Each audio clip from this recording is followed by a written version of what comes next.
الحمد لله نحمده ونستعينه ونستغفره ونؤمن به ونتوكل عليه ونعوذ بالله من شرور أنفسنا ومن سيئات أعمالنا من يهده الله فلا مضل له ومن يضلله فلا هادي له ونشهد أن لا إله إلا الله وحده لا شريك له ولا نظير له ولا مثل له ولا مثال له ونشهد أن سيدنا وسندنا وشفيعنا ومرشدنا ومولانا وملجانا محمد وبارك وسلم وصل عليه أعوذ بالله من الشيطان الرجيم بسم الله الرحمن الرحيم إن الله وملائكته يصلون على النبي يا أيها الذين آمنوا صلوا عليه وسلموا تسليما صدق الله مولانا العظيم وبلغنا رسوله النبي الكريم ونحن على ذلك لمن الشاهدين والشاكرين والحمد لله رب العالمين اللهم صل على روضة محمد في الرياض وصل على بلد محمد في البلاد وصل على قبر محمد في القبور وصل على جسد محمد في الأجساد وصل على روح محمد في الأرواح گرامی قدر معزز حاضرین، میرے واجب الاحترام بزرگوں اور عزیز نوجوان ساتھیوں، میں نے آپ کے سامنے قرآن مجید فرقان حمید میں سے ایک آیت کریمہ تلاوت کی ہے۔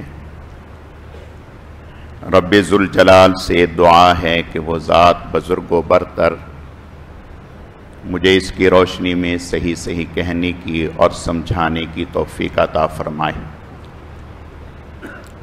پھر اللہ رب العزت کی ذات اس مختصر وقت میں جو کچھ کہا سنا جائے، اس کہنے سننے کو محض اپنی رضا کے لیے اپنی بارگاہ میں قبول و منظور فرمائے،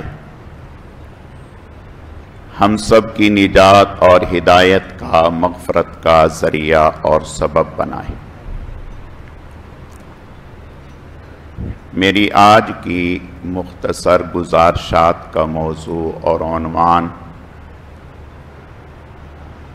آپ صلی اللہ علیہ وسلم پر درود پاک پڑھنے کے کیا ثمرات ہیں دنیاوی اعتبار سے اور اخروی اعتبار سے،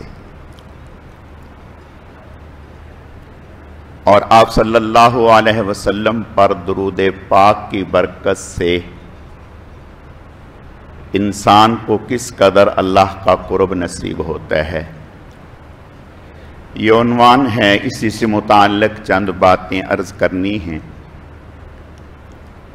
اللہ رب العزت صحیح کہنے کی، سمجھانے کی، سمجھنے کی، عمل کرنے کی توفیق عطا فرمائے۔ جو کچھ کہا جائے اللہ رب العزت اپنی رضا کے لیے اپنی بارگاہ میں قبول فرمائے۔ یہ جو آیت کریمہ تلاوت کی ہے، اس میں اللہ رب العزت فرما رہے ہیں ان اللہ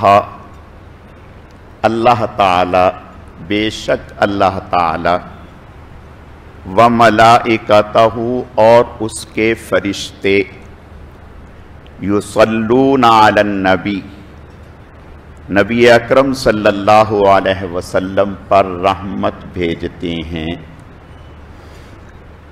یا ایھا الذین آمنوا صلوا علیہ وسلموا تسلیما، اے ایمان والو تم بھی نبی کریم صلی اللہ علیہ وسلم پر درود و سلام بھیجو۔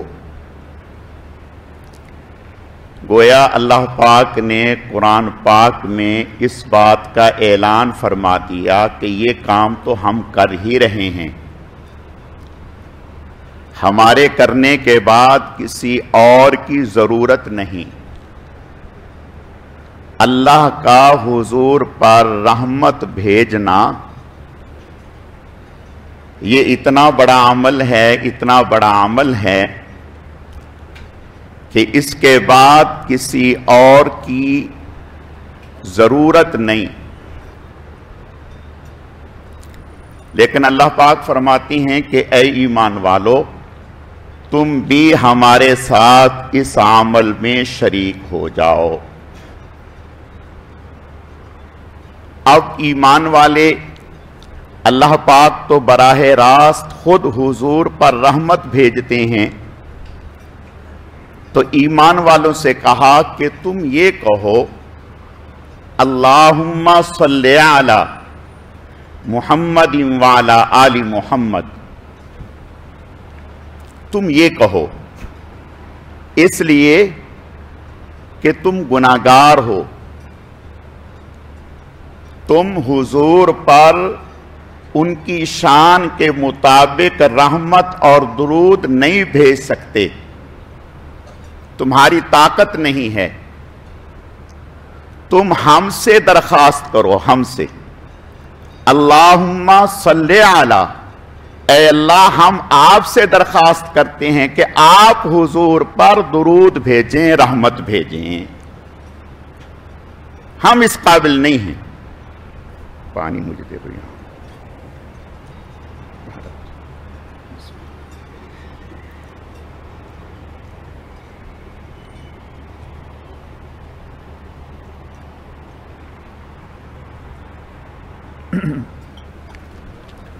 ہم اس قابل نہیں ہیں کہ ہم حضور صلی اللہ علیہ وسلم پر براہ راست رحمت بھیجیں، اس لیے کہ ہم حضور کے مقام کو، مرتبے کو جانتے ہی نہیں۔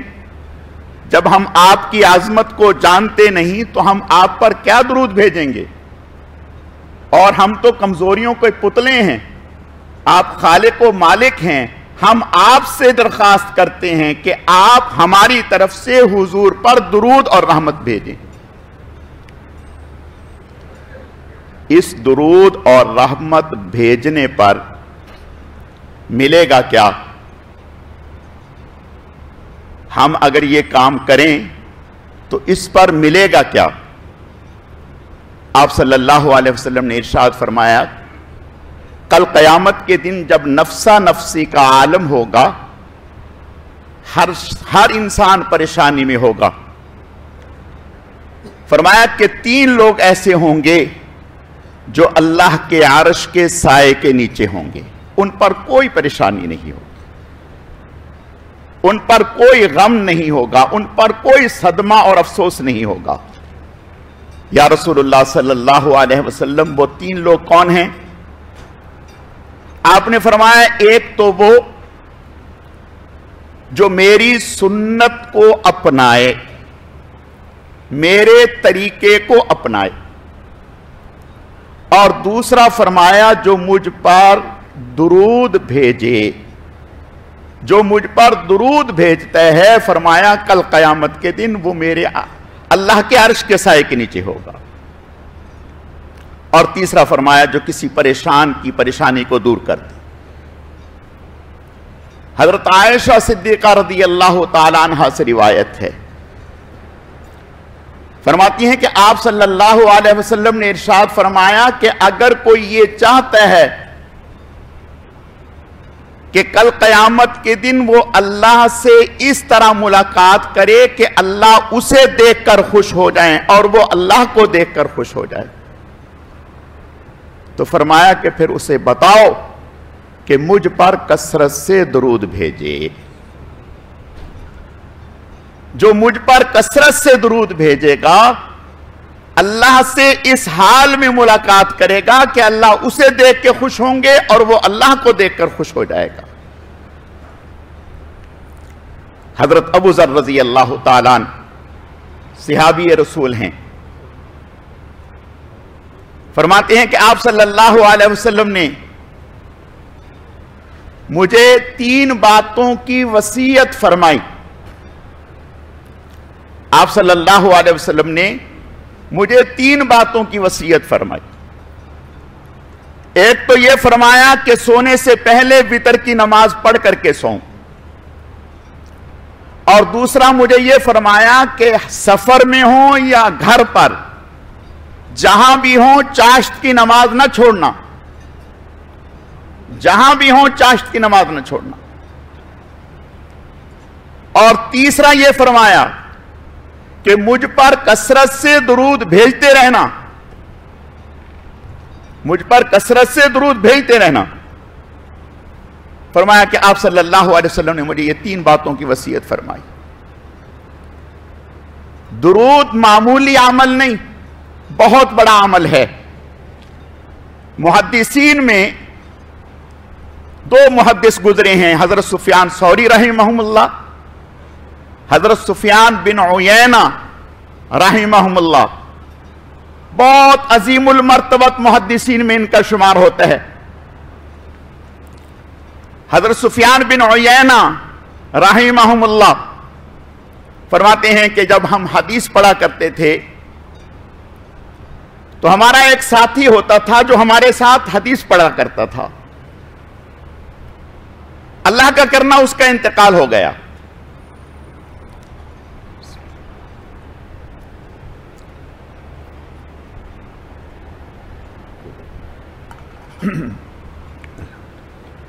اللہ کا کرنا اس کا انتقال ہو گیا. فرماتے ہیں کہ میں نے خواب میں دیکھا سبز جوڑوں میں اور خوب شان و شوکت کے ساتھ. تو میں نے ان سے پوچھا کہ بھئی یہ جو تیرا اعزاز و اکرام ہے یہ کہاں سے اور کیسے؟ وہ کہنے لگا کہ جب ہم پڑھتے تھے حدیث لکھتے تھے میں جہاں بھی رسول اللہ صلی اللہ علیہ وسلم کا نام آتا تھا تو میں نیچے آپ پر درود لکھ دیتا تھا، میں نیچے درود لکھ دیتا تھا. اس کی برکت سے اللہ پاک نے مجھے یہ اعزاز اور انعام عطا فرمایا ہے. علماء نے لکھا ہے صلو علیہ، یہ امر کا صیغہ ہے. یا ایھا ان اللہ وملائکتہ یصلون علی النبی یا ایھا الذین آمنوا صلو علیہ. اور امر وجوب کے لیے آتا ہے، کسی چیز کو حکم دینے کے لیے اللہ حکم دے رہے ہیں.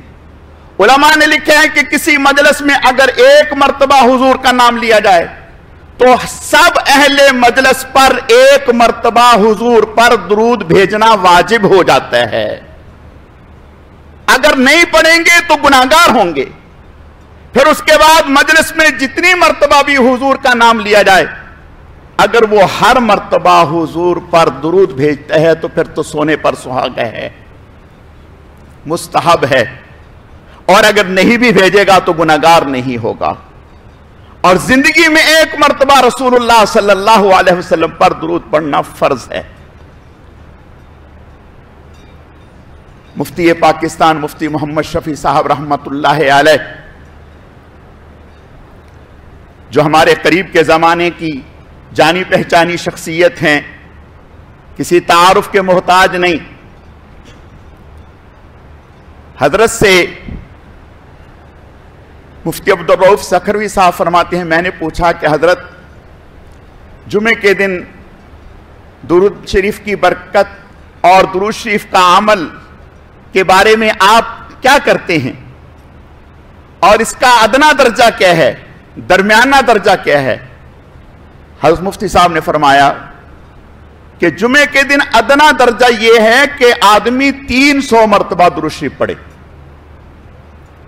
اور درمیانہ درجہ یہ ہے کہ 1000 مرتبہ درود شریف پڑھے، اور فرمایا اعلیٰ درجہ یہ ہے کہ 3000 مرتبہ جمعے کے دن درود شریف پڑھے.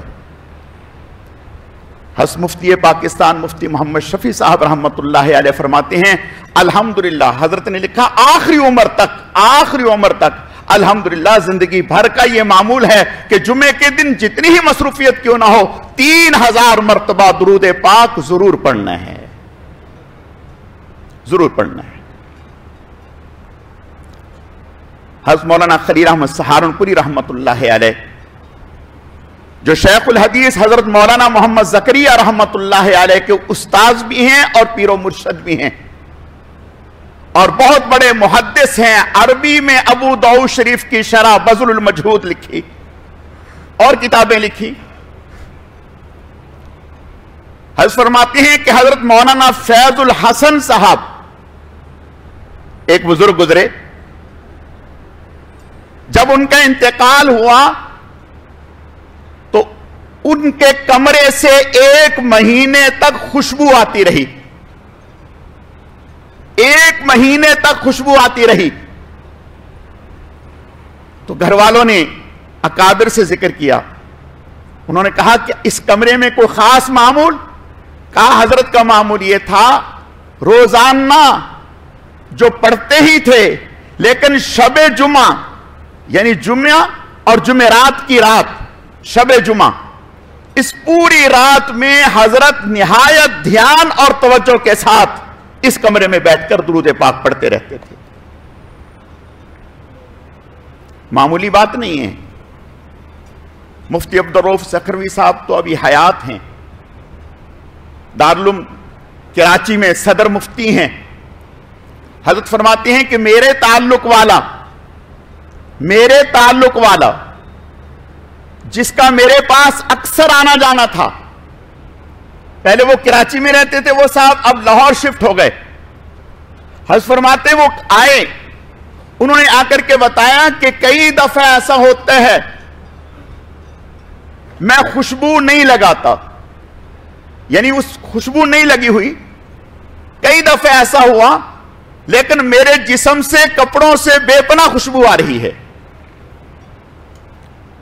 حضرت مفتی صاحب فرماتے ہیں میں نے کہا کہ آپ درود شریف کی کثرت کرتے ہوں گے؟ انہوں نے کہا ہاں، وظیفہ ہی یہ ہے کہ درود پاک پڑھوں، کثرت سے درود پڑھتا ہوں۔ ایک صحابی حضور علیہ السلام کی خدمت میں حاضر ہوئے،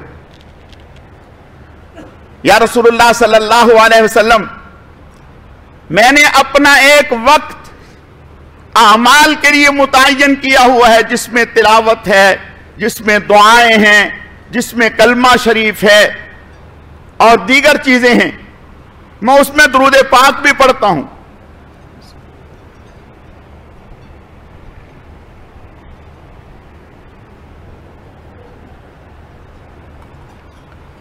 میں اس میں درود پاک بھی پڑھتا ہوں، لیکن جو میں نے وقت رکھا ہوا ہے 3 گھنٹے 4 گھنٹے، اس میں 1/4 یعنی پورے وقت میں 1/4 میں درود پاک پڑھتا ہوں۔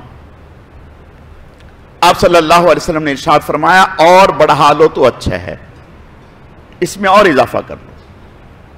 یا رسول اللہ صلی اللہ علیہ وسلم، میں آدھا وقت درود پاک پڑھ لے اور آدھا وقت باقی اعمال کر لوں؟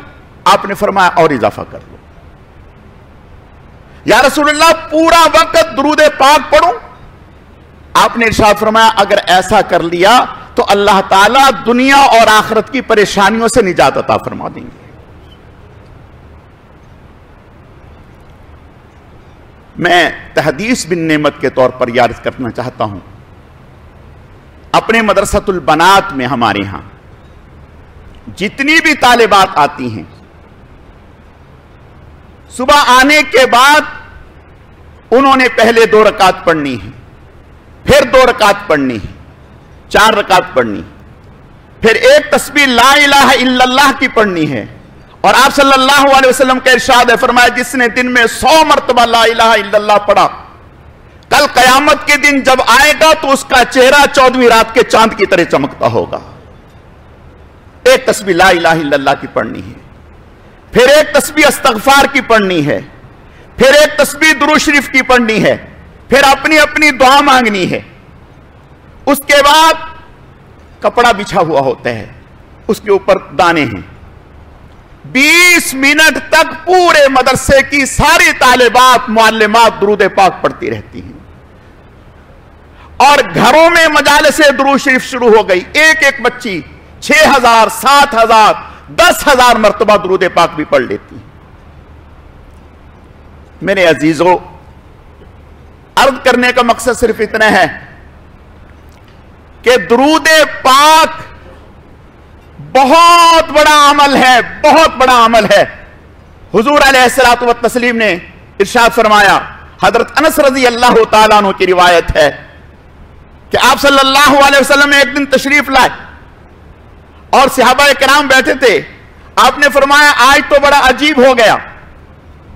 ہم نے کہا یا رسول اللہ صلی اللہ علیہ وسلم کیا ہوا؟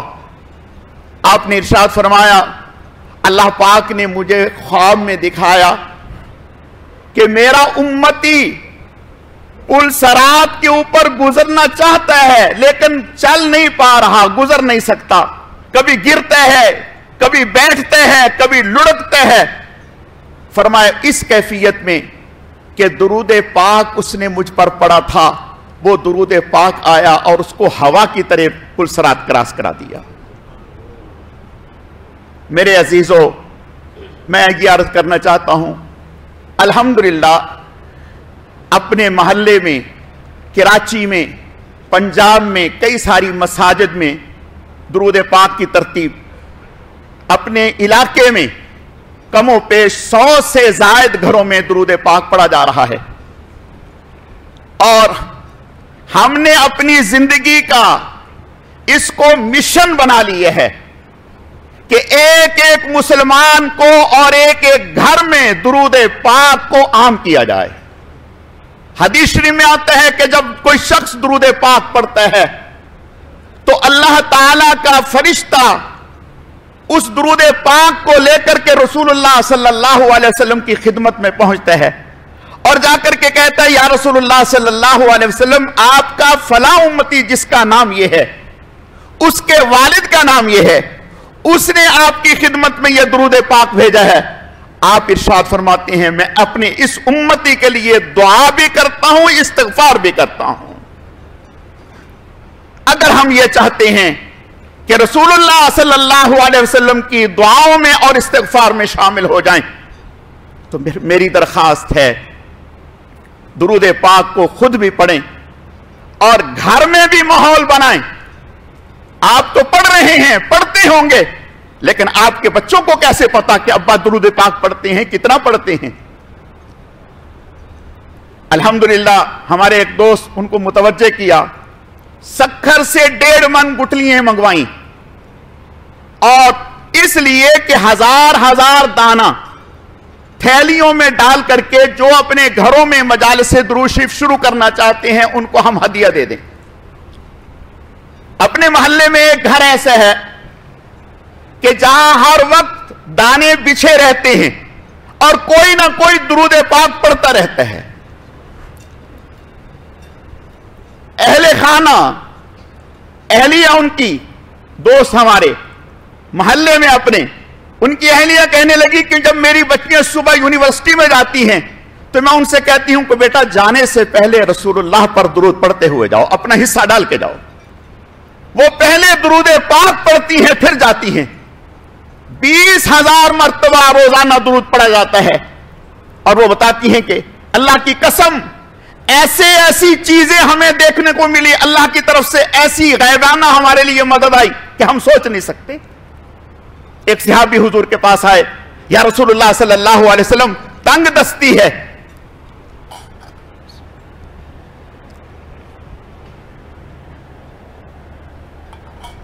تنگ دستی ہے، خوشحالی نہیں، بہت پریشان ہوں. آپ نے ارشاد فرمایا ٹھیک ہے ایک کام کرو. جی یا رسول اللہ. فرمایا جب گھر جاؤ تو پہلے کہو السلام علیکم ورحمت اللہ وبرکاتہ. یا رسول اللہ اگر گھر میں کوئی بھی نہ ہو تو پھر کس کو سلام کہیں؟ فرمایا یوں کہو السلام علینا وعلی عباد اللہ الصالحین، اللہ کے فرشتوں پر اور جو مخلوق ہے ان پر سلام ہو. پھر یا رسول اللہ فرمایا پھر میرے اوپر درود پڑھو، پھر ایک مرتبہ سورہ اخلاص پڑھ لو.